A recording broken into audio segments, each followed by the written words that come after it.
Their offenses are coming out identical styles. Capital spreads it out like we talked about with Otterbein, spreads it out 3, 4, 5 wide receivers, everything out of the shotgun spread offense, and very identical styles for these teams.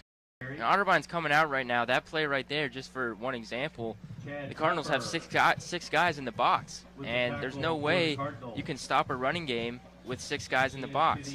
They've got, you got 5 offensive linemen, and then you got receivers cracking down and getting those defensive ends. There's no way that you can stop a running attack when you only have 6 guys in the box. And again, same thing here.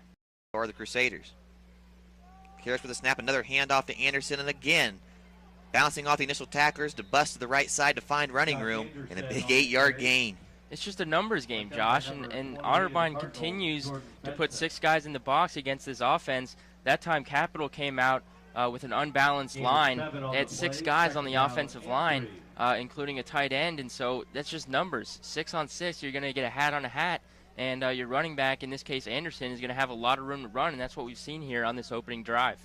Yeah, coming off that knee injury in the offseason, Schlosser has not run as much as he maybe has in the past. But good read right there. He had the option either taking himself or hand it to Cody Green. He saw Cody Green had a defender on him and kept it himself, picked up a couple yards to set up a manageable second down.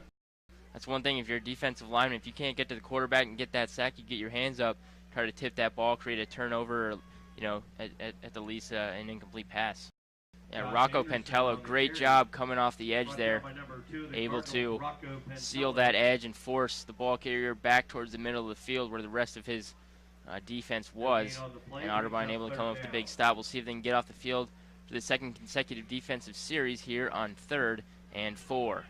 Yeah, when they involve all their weapons, Green, Kuzik, Fairchild, Schlosser, when you involve all those guys, you're going to get a great outcome nearly every time. I mean, these guys have so much talent, so much skill, and they've played together for, a couple years now. So the chemistry, the ability, everything just comes to the surface, and that's the result.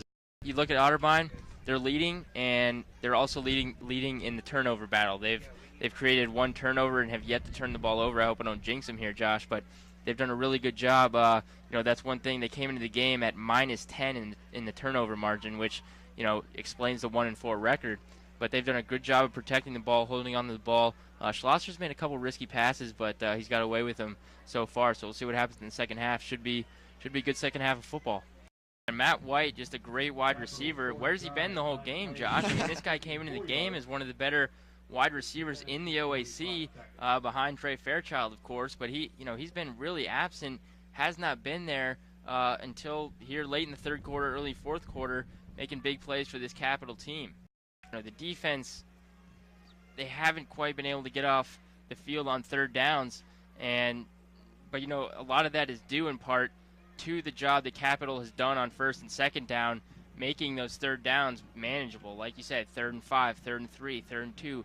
Keeping it manageable on 3rd down is so important for any offense.